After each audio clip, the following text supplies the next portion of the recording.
देखो, ट्रेडिंग में तब तक प्रॉफिटेबल नहीं हो सकते हो जब तक आपको कुछ बातों का अंदाजा नहीं हो जाता, जब तक कुछ बातों का इल्म नहीं हो जाता। और यही जो बातें हैं ना, आदमी को 3 साल 4 साल निकलने के बाद कुछ चीज़ें समझ में आती हैं। तो ट्रेडिंग जो स्ट्रैटेजी होती है, जो ट्रेडिंग में प्रॉफिट बनाने का जो तरीका होता है, वो केवल इस चीज़ पर डिपेंड नहीं करता कि आपके पास मार्केट के अंदर काम करने के लिए सेटअप क्या है, आपके पास चार्ट रीडिंग का कौन सा कॉन्सेप्ट है, आप किस बेसिस पे काम करते हैं। आपको सबसे पहले इन सभी चीज़ों से पहले जो ऊपर की जो बातें हैं ना, आपको उसके ऊपर बात करनी पड़ेगी। आप लोग क्या हो, अभी जो ऊपर की बातें उसको छोड़कर नीचे की चीज़ों पे काम करते हो। आपको सबसे पहले ट्रेडिंग के अंदर अपने माइंड को समझना पड़ेगा, आपके अपने माइंड को शांत करना पड़ेगा। जिस दिन आपका दिमाग खराब हुआ, जिस दिन आपको लग रहा है कि मार्केट में आपने अपने माइंड का यूज नहीं करके उसको तरीके से यूज नहीं किया, तो मार्केट में क्या हो सकता है, आप मार्केट के अंदर लॉस बना सकते हैं। आप मार्केट के अंदर हो सकता है कि आप पैसा भी बना लें, लेकिन इस पैसे का कोई फायदा नहीं है। दिमाग खराब कब होता है, जब आपके अंदर ग्रीड या जब आपके अंदर फियर आता है। और ये फियर क्यों आ रहा है, पीछे के लॉसेस के कारण। ग्रीड क्यों आ रहा है, पीछे के लॉसेस के कारण। ये ग्रीड भी ऐसा नहीं है, क्योंकि होता क्या है, लॉस में आप बैठे हुए हो, लॉस में बैठने के बाद आपको क्या लग रहा है कि कोई ट्रेड आपको मिला, आपको ग्रीड में आ गए, या तो आप वहां पे ट्रेड कट नहीं करोगे। हालांकि ऐसा बहुत कम होता है कि लॉस मेकिंग ट्रेडर मार्केट में छोटा प्रॉफिट देख के जल्दी निकल जाता है। उसके पीछे की चीजें बहुत सारी इंपैक्ट करती हैं, बट ओवरऑल क्या है, फर्स्ट नंबर पे आपको प्रायोरिटी देनी है अपने माइंड को, आपको अपना दिमाग बिल्कुल ठीक रखना है। उसके बाद बाकी की चीजें आती हैं कि चार्ट की स्ट्रेटेजी क्या है, ट्रेडिंग की स्ट्रेटेजी किस पे आप काम कर रहे हो, तो उन सब चीजों को देखना पड़ता है। अगस्त के सेकंड वीक के अंदर हम लोगों ने जो काम किया, किस तरीके से हम लोगों ने ट्रेड को आइडेंटिफाई किया, किस तरीके से हम लोगों ने चार्ट को समझा, और चार्ट को समझने के बाद हमने कहाँ पे ट्रैप आइडेंटिफाई किया, कहाँ पे हमने छोटे लॉसेस लिए, कहाँ पे हमारा डिसीजन चेंज हुआ और वो क्यों हुआ, वो सारी चीजें इस वीडियो के अंदर हम लोग डिस्कस करने वाले हैं।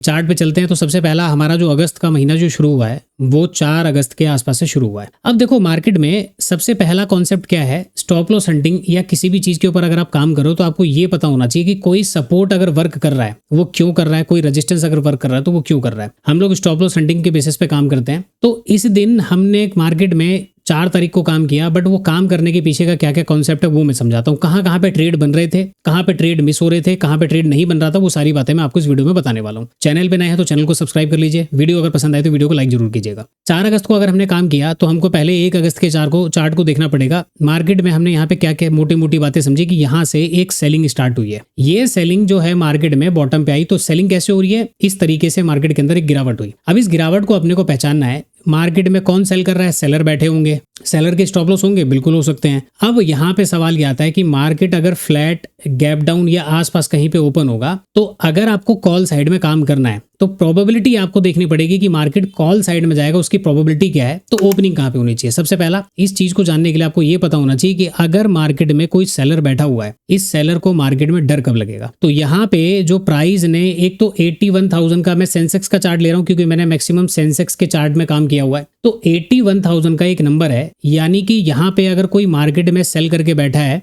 देखो इस सेलर की तो हम बात ही नहीं कर रहे हैं क्योंकि ये सेलर अभी प्रॉफिट में बैठे हुए हैं, आप डायरेक्टली इनको हाथ नहीं लगाओगे। स्टॉप लॉस हंटिंग का सबसे एक इंपॉर्टेंट रूल ये होता है, जो ट्रेडर बाइंग साइड में प्रॉफिट में बैठा हो या सेलिंग साइड में प्रॉफिट में बैठा हो, उनको हमें हाथ नहीं लगाना होता है। कब हमें हाथ लगाना होता है, इस चार्ट में मैं कुछ चीजें आपको अलग से बताऊंगा। तो ओवरऑल जो यहाँ पे जो सेलिंग हुई, इन सेलर को डर कब लगेगा, जब प्राइस इस लेवल के ऊपर जाएगा या जब प्राइस डायरेक्टली यहाँ पे कहीं पे ओपन होगा, तो मार्केट के अंदर आपको शॉर्ट कवरिंग दिखेगी, क्योंकि ये लॉस में आ चुके होंगे और एक ऐसा लेवल जो मार्केट में इनका फियर का लेवल था वो टूट रहा है। तो ये क्या करेंगे, अपने प्रॉफिट को बुक करेंगे और जैसे अपनी पोजीशन एग्जिट करेंगे, आप कॉल साइड में पैसा बना सकते थे। अब यहाँ पे हमने क्या डिस्कशन किया था कि मार्केट में अपने को काम करना है सेलिंग साइड में, ये हमारा व्यू था। लेकिन उस दिन, जिस दिन मार्केट में ये मोमेंटम आया, तो अब आपको यहाँ पे कुछ चीजें समझनी है। जैसे कि देखो, हमने तो इस रैली में काम नहीं किया क्योंकि मैं उस दिन मॉर्निंग में मार्केट में एक्टिव ही नहीं था, अदरवाइज मैं ये सेलिंग का ट्रेड पकड़ता। पहले क्या हो रहा है, आप पहले देखिए, मार्केट सेलिंग में अगर जाता है तो पहले मार्केट बायर को अपॉर्चुनिटी देता है, आसपास के रैंडम प्लेयर को निकालेगा, देन उसके बाद मार्केट क्या करेगा, सेलिंग में जाके आपको पैसा बना के देगा।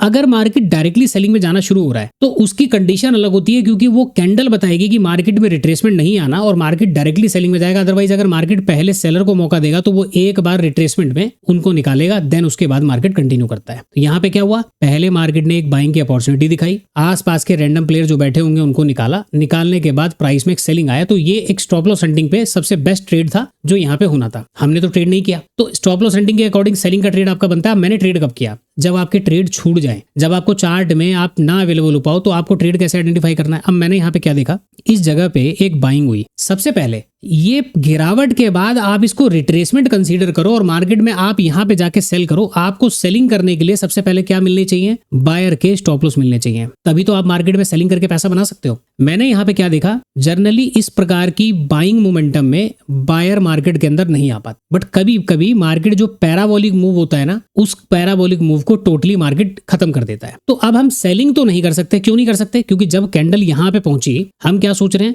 बायर मार्केट में एंटर तो करा नहीं है, तो मैं सेलिंग करके टारगेट करूंगा किसको? तो मैंने यहाँ पे क्या किया, छोड़ दिया। एक बार प्राइस ने अपने आप को उठाया, उठाने के बाद छोटा सा बेस बना के यहाँ पे हायर पोजीशन लगाता है। अच्छा, अब यहाँ पे क्या सेल करना है? अभी भी सेल नहीं करना, क्योंकि बायर के स्टॉप लॉस तो है नहीं। मार्केट ने एक छोटा सा करेक्शन किया, वापस मार्केट ऊपर गया। अब आपको यहाँ पे एक चीज समझ में आ गई कि इतनी बड़ी रैली देखकर मैंने यहाँ पे अंदाजा लगाया कि बायर तो नहीं है, लेकिन इतनी बड़ी रैली देखकर, प्राइस सस्टेनेबिलिटी को देखकर बायर तो मार्केट में आ चुके होंगे, आगे होंगे। उसी तरीके से ये छोटा सा मोमेंटम हुआ, बायर को कुछ नहीं बिगड़ा, वापस प्राइस जब ऊपर जाके ये वाला जब रैली हुआ है, तो मैंने यहाँ पे क्या अंदाजा लगाया कि अगर इस चार्ट में कोई बायर आया होगा तो मार्केट ने उसको निकाला। बट ये पता कैसे लगा? जब मार्केट बाइंग मोमेंटम कर रहा है तो इस प्रकार की हरकतें या तो वो गिरने के लिए कर सकता है, या तो वो इस प्रकार की हरकतें मार्केट में छोटे छोटे जो करेक्शन कर रहा है वो इसलिए कर रहा है कि उसको जाना तो ऊपर है, लेकिन जाने से पहले वो आसपास के लोगों को इस प्रकार की मोमेंटम को दिखा के डराना चाहता है, इस प्रकार के मोमेंटम को दिखा के सेलर को एक्टिव कराना चाहता है। हमने उस दिन इस जगह पे मार्केट के अंदर कॉल साइड का एक काम किया था और टारगेट कितने थे? डायरेक्ट 81,000 के नंबर थे, क्योंकि देखो डे हाई तो मार्केट ऑलरेडी यहाँ का लगा चुका है। तो मैंने अपना यहाँ पे लगाया कि देखो मार्केट यहाँ से गिरावट करी है, नीचे बायर है नहीं, जो बायर थे वहां पे निकल चुके, तो अब मार्केट को ऊपर की तरफ जाना चाहिए। हमने कॉल साइड का काम किया,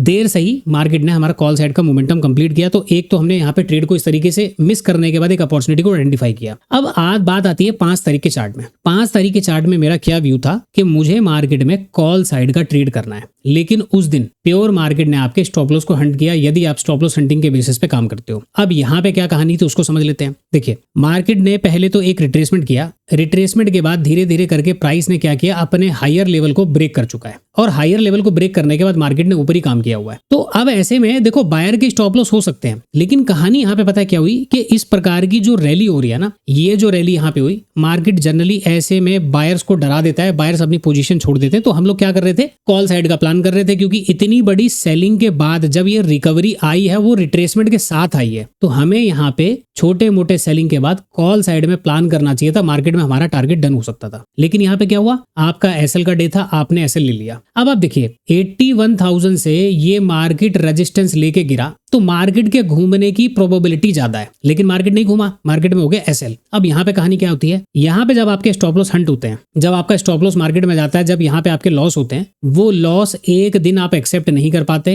मार्केट में बार बार आपको अपने व्यू पर भरोसा होता है कि मार्केट अब तो जाएगा, अब तो जाएगा, अब तो जाएगा, और लेकिन मार्केट क्या करता है, पूरा नीचे की तरफ चला जाता है। उस दिन क्या होता है, आपकी कैपिटल लगभग 50% वाइप आउट हो जाती है। आपको इस बात को बिल्कुल भली बात ही समझ के चलना है। जब भी मार्केट में आप किसी सेटअप पर ट्रेड बनाएं और वहां पे अगर आपका स्टॉप लॉस हो जाए, तो यदि वो स्टॉप लॉस उतना है कि जो आपका अलाउड करता है मनी मैनेजमेंट, तो मेरे हिसाब से तो ट्रेड आपको बंद करके चले जाना चाहिए। यदि आप ऐसा नहीं करते हो तो आप लगा लो कि आप आगे आने वाले समय पे मार्केट में मेहनत करते रहो, आपको मार्केट पता भी लग जाएगा ना, फिर भी आप पैसा नहीं बना सकते। क्यों? जिस दिन आपका ये लॉस और जो आपका प्रॉफिट है, जब तक ये आपके बैलेंस नहीं होंगे ना, तब तक आप मार्केट में प्रॉफिटेबल नहीं बन सकते हो। एक दिन आप मार्केट में 50,000 रुपए कमा लो, 20,000 रुपए की कैपिटल लगा के, मैं आपको दावे के साथ कह सकता हूँ 20,000 लगा के यदि आपने 50,000 बना भी लिए, ये 50,000 जैसे बने थे वैसे ही चले जाएंगे, क्योंकि ये बिना लॉजिक के पैसे बने हैं। जब आपके ट्रेड में लॉजिक नहीं होता, जब आप ट्रेड कर रहे होते और आइडियल कंडीशन नहीं होती, तो उस पैसे को कमाने पर आपको मोटिवेशन नहीं मिलता, और अगले दिन क्या लगता है, पता नहीं मुझे पैसा बनेगा कि नहीं बनेगा। और हर बार हर नए दिन मार्केट में क्या लगेगा कि पता नहीं यार आज मेरा स्टॉप लॉस ना हो जाए। क्यों होता है ऐसा? क्योंकि हम चार्ट में कोई सेटअप पे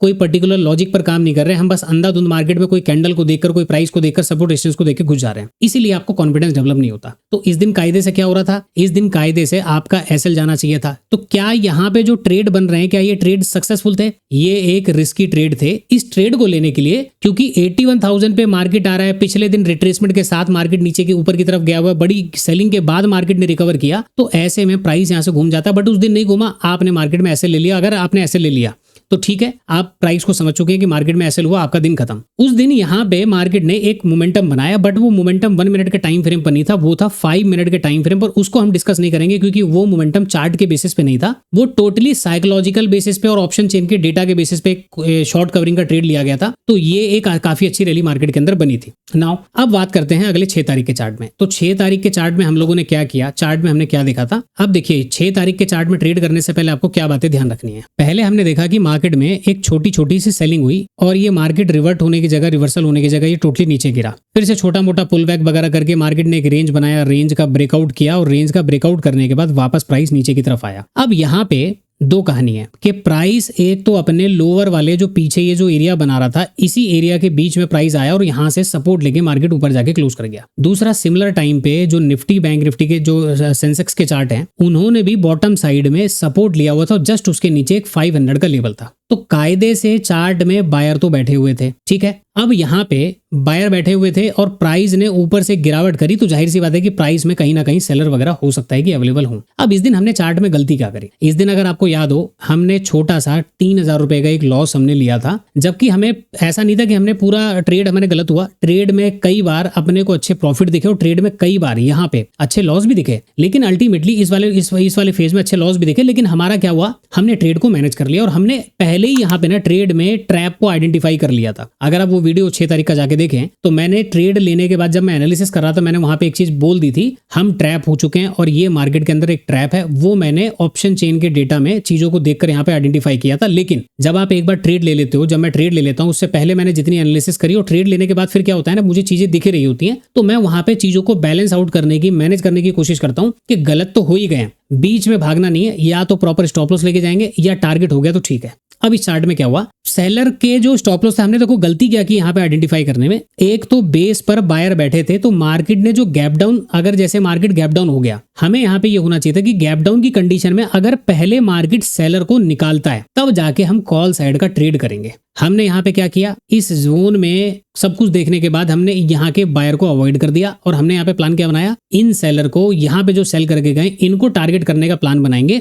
और ऊपर फिर वहां पे अलग अलग इंडेक्स के कुछ लेवल थे, तो हमने यहाँ पे क्या प्लान बनाया कि मार्केट में कॉल साइड का ट्रेड हम करेंगे। इसीलिए 9:17 की कैंडल पे हमने कॉल साइड का ट्रेड ले लिया था। पहली दफा यहाँ पे प्राइस गया, 71,000 का प्रॉफिट मिला। जब हमने ट्रैप को समझ लिया कि ट्रैप है, मार्केट नीचे आ रहा था, तो बैंक निफ्टी में भी एक इंडेक्स में ट्रेड था और दूसरा सेंसेक्स में था। तो यहाँ पे मैं ट्रेड को ना मैनेज कर रहा था कि चलो एक इंडेक्स तो नीचे गिर रहा है, बट बैंक निफ्टी उस समय लॉस नहीं दे रहा था ज्यादा, क्योंकि वो मंथली एक्सपायरी है, उसके प्रीमियम कम मेल्ट हो रहे थे। मार्केट ने यहाँ पे अपॉर्चुनिटी दिया, यहाँ पे पूरा लॉस दिया, हम निकलने वाले थे, उससे पहले प्राइस यहाँ पे घूम चुका था, हमने वेट किया। लास्ट में जाके मैंने यहाँ पे अपनी पोजीशन को कट किया, अदरवाइज मार्केट क्या करता, वापस मेरे को पूरा का पूरा लॉस देता और लॉस देने के बाद फिर मार्केट क्या करता, इस तरीके से रैली वापस करता, फिर नीचे आता। हमें उस दिन कुछ मिलने वाला नहीं था, तो 2 बार मौका मार्केट में छोड़ने के बाद हमने काम किया। चलो ये तो था कि हमने छोटे मोटे लॉस में अपने ट्रेड को काट दिया। अब यहाँ पे कहानी क्या थी, एक इंडेक्स ने डायरेक्टली यहाँ पे अपर साइड की रैली करना शुरू किया और पीछे का एक स्विंग तोड़ दिया। यहाँ पे कहानी समझ में आ गई। 6 तारीख के चार्ट में हमने गलती क्या करी, हमने फोमो के अंदर बहुत जल्दी 6 तारीख के अंदर हमने ट्रेड बना लिया था। वहीं पे निफ्टी का क्या काम था, निफ्टी का चार्ट को अगर आप देखें तो पीछे का जो स्विंग है और प्राइस, बैंक निफ्टी क्या कर रहा है, इस तरीके की रैली कर रहा है, पीछे का स्विंग ब्रेक कर रहा है। निफ्टी क्या कर रहा है, यहाँ पे रैली कोई बहुत बड़ी नहीं कर रहा और यहाँ पे कोई ब्रेकआउट भी नहीं हुआ। तो जो ब्रेकआउट हुआ वो फेलियर में कन्वर्ट हो गया और जो ब्रेकआउट नहीं ले रहा था वो रेजिस्टेंस लेके मार्केट में गिरना शुरू कर चुका था। इसी वजह से हमने वहां पे चीजों को नजरअंदाज किया, जबकि हमें चीजों को पहले समझना चाहिए था। बट ओवरऑल कॉल साइड का डायरेक्शन होने के बाद हम लोगों ने छोटा मोटा लॉस लिया। हालांकि वो लॉस इस वाले कंडीशन में 1 लाख रुपीस के आसपास का पहुंच चुका था, क्योंकि हमने वहां पे एवरेजिंग वगैरह भी करी थी सेंसेक्स के चार्ट में। तो 2-3 जगह पे हमने काम किया, तो उसमें ओवरऑल क्या था कि कॉल साइड का डायरेक्शन था। बट हमने गलती क्या की, हमें इन बायर को टारगेट करना चाहिए था। क्यों करना चाहिए था, यहाँ पे अगर आप देखें निफ्टी के पास, जैसे निफ्टी ने इसी बेस पे सपोर्ट लेके क्लोज किया, तो यहाँ पे काफी अच्छे बायर आ गए। तो मार्केट को अगर ऊपर जाना है तो पहले नीचे के बायर को निकालना था, उसके बाद प्राइस ऊपर जाता। बट ये ऊपर तो जा नहीं रहा था, ये तो ट्रैप बना रहा था। बस हमने यहाँ पे बायर को गलती करी। तो इस तरीके के चार्ट में अगर बेस वगैरह बन जाए तो आप समझिए कि मार्केट में बायर्स वगैरह नीचे हैं और अगर प्राइस को ऊपर जाना है तो गैप डाउन की कंडीशन में पहले इनको निकाले। अब आप चार्ट देखें, यहाँ पे जाके मैं आपको वापस 6 तारीख का चार्ट दिखाता हूँ। बैंक निफ्टी ने एक गैप डाउन ओपनिंग दी थी, यहाँ पे देखें ये रहा गैप डाउन ओपनिंग। तो गैप डाउन की कंडीशन में अगर ये डायरेक्टली नीचे आता ना सेलर बायर्स को निकालने के बाद फिर हम कॉल साइड में काम करते तो वो ट्रेड हमारा चल जाता। तो उस दिन छोटी सी गलती थी, ये मैंने आपको बताई। अब मैं लास्ट के चार्ट में कुछ बातें आपको बताऊंगा जिसको देखकर आपको कुछ चीजों को सीखने को मिलेगा। तो 6 तारीख के चार्ट में फिर से क्या हुआ, यहां तक तो मार्केट वॉलेटाइल था। वॉलेटाइल होने के बाद प्राइस ने लास्ट में एक अपर साइड का मोमेंटम किया और डे हाई का ब्रेकआउट किया। तो जितने लोग यहाँ पे सेलिंग कर रहे थे उन सभी लोगों को मार्केट ने निकाला। निकालने के बाद प्राइस यहाँ पे आया। अब आपको दो प्राइस समझने, पहला इस प्राइस में यहाँ के सेलर खत्म हो गए तो ऊपर सेलर के स्टॉप लॉस नहीं बचे हुए हैं। दूसरा जो यहाँ से जो सेलिंग आई उस सेलिंग को दूसरे पार्ट में देखिए कि यहाँ पे क्या हुआ। यहाँ पे अगर आप देखें जिस प्राइस ने पहले यहाँ पे सेल किया, सेल करने के बाद फिर से मार्केट यहाँ पे आया और फिर से एक सेलिंग हुई, लेकिन सेलिंग के बाद धीरे धीरे करके प्राइस वापस इसी लेवल पे पहुंच गया। तो इस रैली ने क्या काम किया, इस मोमेंटम में जो सेलर थे उनको निकाला होगा और ये रहा छोटा सा सेलर। तो इन सेलर को गैप डाउन की कंडीशन में तो आप बिल्कुल टारगेट नहीं कर सकते। तो इस दिन हमारा व्यू क्या था, हम मार्केट में सेल करने वाले हैं। इस दिन तो प्योर व्यू था हमारा सेलिंग का और हमने इस जगह पे कहीं पे हमने सेलिंग करके मार्केट के अंदर ट्रेड भी किया था। और ये पूरा रैली जो आप देख रहे हैं यहां से लेके यहां तक का ये पूरा हमने कैप्चर किया। कैप्चर करने के बाद क्योंकि उस दिन एक्सपायरी डे था, एक्सपायरी डे के अंदर क्या हुआ, जो हमने मोमेंटम कैप्चर किया था, मार्केट ने थोड़ी देर यहाँ पे अपने आप को सस्टेन किया जब हमने ट्रेड लिया। देखो इसके बाद ये काफी ऊपर आया, फिर से एक छोटी सी गिरावट करी और वापस चला गया। तो मैंने उस दिन आपको क्या बताया था कि देखो एक तो चार्ट रिपीटेशन का कॉन्सेप्ट था। अब ओवरऑल हमने इस दिन सेलिंग का ट्रेड क्यों किया मैंने आपको बता दिया। बायर सेलर जो थे निकल चुके थे, यहाँ पे जो सेलर बैठे थे वो टॉप पे बैठे थे, उनको आप अभी हाथ नहीं लगा सकते। मार्केट खुला गैप डाउन फ्लैट में, हम लोग यहाँ पे क्या करने वाले थे, डायरेक्टली मार्केट के अंदर काम करने वाले थे। प्राइस ओपन होता है, हल्का फुल्का मोमेंटम ऊपर किया, हम लोगों ने सेल कर दिया और मार्केट के अंदर थोड़ी देर के बाद हमारा यहाँ पे टारगेट डन हो गया था। ये हमने स्टॉप लॉस हंटिंग पे काम किया, पैसा बन गया। वहीं पे अब ये जो रैली है, आप केवल इस रैली की कहानी को समझो। मैं वापस इस चार्ट पे आ जाता हूँ। हमने इस दिन क्या किया था, हमारा कॉल साइड का प्लान था। क्यों था कॉल साइड का प्लान, देखिए अब आप इस रैली को समझ लीजिए ताकि आपको आगे चीजों में मिस्टेक ना कर पाए। जब भी मार्केट में इस प्रकार की कोई मोमेंटम होती है हम उसको 2-3 टुकड़ों में डिवाइड करते हैं, 2-3 पार्ट में। पहला, यहाँ पे कोई स्मार्ट मनी हो सकता है जिसने प्राइस को काफी अच्छी रैली करके ऊपर लेके गया। लेकिन आपको एक बात ध्यान रखना है, यदि एक्सपायरी डे में इस प्रकार की कोई मोमेंटम हो रही है तो वो मोमेंटम फेक भी होती है, क्योंकि कई बार एक्सपायरी के कारण मार्केट में इस तरीके की मोमेंटम होती है। तो यदि एक्सपायरी डे, और ये पीछे भी एक बार हुआ है, अगर आप चार्ट पे जाके देखो पीछे 2 महीने 2.5 महीने पहले भी एक बार ऐसा मोमेंटम हुआ है, कितनी बड़ी रैली के बाद टोटली मार्केट ने एग्जॉस्ट कर दिया। क्यों कर दिया, वहां पे तो हमको साफ पता था कि ये रैली केवल मार्केट में एक्सपायरी में दिखाने की वजह से हुई है। वहां पे क्यों था वो मैं आपको यहाँ पे समझाता हूँ। तो पहला तो क्या था कि एक्सपायरी में ऐसा मूव हो रहा है तो उस पर भरोसा नहीं करना। दूसरी बात, अगर मार्केट में कोई स्मार्ट मनी बैठा हुआ है और इतने बड़े मोमेंटम में कोई रिटेलर भी बैठा है तो आप उनको टारगेट नहीं कर सकते। अगर आप टारगेट करने के लिए जा रहे हो तो वो केवल 1 या 2 बार की कहानी है, बाकी के बार आप इस ट्रेड के अंदर मार्केट में पैसा आप लूज करके जाने वाले हो, पैसा बनने वाला नहीं है। तो यहाँ पे कहानी क्या होती है, इस ट्रेड में ऐसे मोमेंटम में हम बायर को टारगेट नहीं करते और ऐसे ही मोमेंटम में हम बायर को टारगेट भी करते हैं। कब करते हैं कब नहीं करते हैं वो समझ लो। अगर ये रैली डाउन ट्रेंड में इस तरीके की गई और अगर एक्सपायरी नहीं होता, हम मान लेते कि प्राइस छोटा मोटा करेक्शन करने के बाद प्राइस वहां से वापस ऊपर जा सकता था। अब मैं आपको 1 मिनट के टाइम फ्रेम पर चार्ट लेके चलता हूं। यहाँ पे आप चार्ट में देखिए कि क्या हो रहा है। मार्केट ने जो पहली कैंडल बनाई वो बड़ी थी, तो पहली बात तो इस कैंडल में मार्केट ने जो बनाया ना वो इसलिए बनाया ताकि यहाँ पे रिटेलर सेलर जो सेलर सेलिंग करने वाले हैं वो एंट्री ना कर पाए। दूसरा, मार्केट क्या कर रहा है, ओपन हुआ, ओपन होके वापस मार्केट 500 का नंबर डायरेक्टली ब्रेक डाउन कर रहा है। बेस बन रहा है, बेस बन के जब ब्रेकआउट होगा तो कौन काम करेगा, सेलर मार्केट में आएंगे। लेकिन सेलर आने के बावजूद मार्केट ऊपर नहीं गया, मार्केट ने क्या किया, नीचे आ गया। तो कॉल साइड का व्यू तो था लेकिन उस दिन हमने यहाँ पे पुट साइड में ट्रेड किया। क्यों किया, कॉल साइड का व्यू होने के बाद सेंसेक्स और निफ्टी की ओपनिंग गैप डाउन हुई थी, उसकी वजह से हम लोगों ने क्या किया, यहाँ पे इस चार्ट को समझा कि मार्केट में मैनिपुलेशन है, हमने पुट साइड का ट्रेड किया और पुट साइड में पैसा बना के हम निकल गए। अगर आपको ये वीडियो दिखना है तो आई बटन में वीडियो दिख रहा है, इसको जाके आप देख लीजिए। इसके अंदर मैंने जो ट्रेड किया था उसके पीछे मैंने पूरा लॉजिक समझाया कि मैंने यहाँ पे ट्रेड क्यों किया हुआ है। यहाँ तक बात क्लियर हो गई। अब उसके बाद मैंने आपको एक चार्ट बताया, अब इस चार्ट की और कहानी सुनिए। देखिए, यदि इस मोमेंटम को हम सेल करते हैं तो हम कब करते हैं, मार्केट का जो ट्रेंड होना चाहिए वो अप ट्रेंड होना चाहिए। यानी कि ये जो रैली आपको दिख रही है, अगर मार्केट अप ट्रेंड में है, वहां पे गैप अप वगैरह, फ्लैट वगैरह, गैप डाउन वगैरह खुलता है। चूंकि अप ट्रेंड के अंदर साइकोलॉजिकली बायर मार्केट में ज्यादा होते हैं, इस प्रकार की रैली के अंदर अगर ऊपर की साइड स्टॉप लॉस अवेलेबल नहीं है सेलर के, तो या तो मार्केट स्टॉप लॉस क्रिएट करने के लिए आएगा और फिर मार्केट ऊपर निकल जाएगा, या फिर मार्केट में गैप डाउन वगैरह की कंडीशन में इनको टारगेट किया जा सकता है। तो हम ऐसी रैली में जब इनको टारगेट करते हैं, स्टॉप लॉस अगर मार्केट में ऊपर नहीं है और मार्केट का ट्रेंड अप होना चाहिए, तब जाके इस रैली में हम बायर को टारगेट करते हैं। अगर मार्केट डाउन साइड में किसी लेवल का ब्रेकडाउन करके यू टर्न ले रहा है, आप यहाँ के बायर को टारगेट नहीं कर सकते। अनएक्सपेक्टेड वहां पे केवल जो है ना एक्सपायरी वाला मूव नहीं होना चाहिए, क्योंकि एक्सपायरी में इस तरह की मूव मैनिपुलेशन के लिए बनाई जाती है। तो बात आपको क्लियर हो गई। दूसरी बात, अब इस जो ट्रेड बना है इसके चार्ट का दूसरा पहलू क्या है। कभी कभी मार्केट में जितनी बाइंग जनरेट होती है, मार्केट टोटली तरीके से उस दिन मार्केट को नीचे ले आता है, यानी कि एक दिन मार्केट ऊपर रहेगा, दूसरे दिन मार्केट नीचे रहेगा, और ये सिलसिला 1 से 2 दिन हो सकता है चलता रहे। अचानक से मार्केट आपको गैप अप खोल के कंटिन्यू मोमेंटम करता हुआ दिखता है, तो यहाँ पे प्राइस में जो पैसा लगता है बाइंग साइड में वो होता तो जेन्युइन है, लेकिन ड्यू टू कोई holiday, due to market sentiment change करने के लिए वो पूरा मार्केट में क्या करेगा, सेलिंग में कन्वर्ट कर देगा। और सेलिंग में कन्वर्ट करने के बाद जब सेलर के स्टॉप लॉसेस वगैरह अवेलेबल होते हैं, अगले दिन मार्केट गैप अप खुल जाएगा। अगर अगले दिन भी नहीं खुला तो मार्केट दूसरे दिन या तीसरे दिन ऐसा जरूर करेगा, डायरेक्ट गैप अप के अंदर जितने सेलर बैठे हुए हैं उन सबकी साइकोलॉजी को चेंज करता हुआ मार्केट ऊपर लेके आ जाता है। अब मार्केट ऐसा करता क्यों है? एक दिन बाइंग मोमेंटम हुआ, दूसरे दिन मार्केट ने सेल कर दिया। अब आप पता लगाते रहो कि मार्केट का ट्रेंड एक्चुअल में है क्या। बड़ा प्लेयर चाहता क्या है? वो केवल अपने फुटप्रिंट्स को छुपाने के लिए इस प्रकार की मोमेंटम, अगर आप यहाँ पे ट्रेड में ध्यान से देखें जो मार्केट ने ट्रेड किया हुआ है, मैंने आपको बताया चार्ट में कि जैसे सेंसेक्स भी 500 के लेवल को रेजिस्टेंस लेके गिर रहा है, तो मार्केट को तो घूम जाना चाहिए, नहीं घूमा, मार्केट टोटली नीचे आ गया। यहाँ पे ना चुपचाप अगर आपने कॉल साइड का ट्रेड लिया है, आप अपना एसएल लीजिए, चले जाइए, इंतजार कीजिए, इसका मतलब आपको बड़ा पैसा बनने वाला है। ऑपरेटर के फुटप्रिंट को छुपाने के लिए बड़ी रैली के बाद वो एक ऐसा करेक्शन करते हैं ताकि मार्केट में सेलर वगैरह अवेलेबल हो जाए, आप ऑपरेटर का फुटप्रिंट ना पकड़ पाओ, उनकी साइकोलॉजी ना पकड़ पाओ, और अचानक से एक दिन बाद या दूसरे दिन मार्केट में एक बड़ा गैप अप दिखेगा और मार्केट क्या करेगा, कंटिन्यू चला जाएगा। उसी तरीके से जब इतनी बड़ी रैली होती है बॉटम में, आप जाके देखिए जो बैंक निफ्टी के स्टॉक्स हैं, जो निफ्टी के स्टॉक्स हैं, जो इनको मेजर स्टॉक्स है ना, जैसे इसमें से 2 से मान लो 3 मेजर स्टॉक आपने निकाल लिए, 4 निकाल लिए, निफ्टी के अंदर 4 से 5 आपने स्टॉक निकाल लिए, इनका जाके देखिए जब ये स्टॉक्स डिलीवर्ड हुए तो इनकी जो डिलीवरी परसेंटेज है वो हमेशा आपको 80% से ज्यादा मिलेगी सारे स्टॉक्स में। इसका मतलब क्या होता है कि मार्केट में मोमेंटम तो बाइंग साइड का है, लेकिन केवल मैनिपुलेशन करने के लिए उसको नीचे ला गया। अगले दिन फिर मार्केट में जब सेलर होते हैं उनको टारगेट करने के लिए मार्केट निकल जाता है। अब ये एक दिन बाद होता है या 2 दिन बाद होता है, ये भी डिपेंड करता है।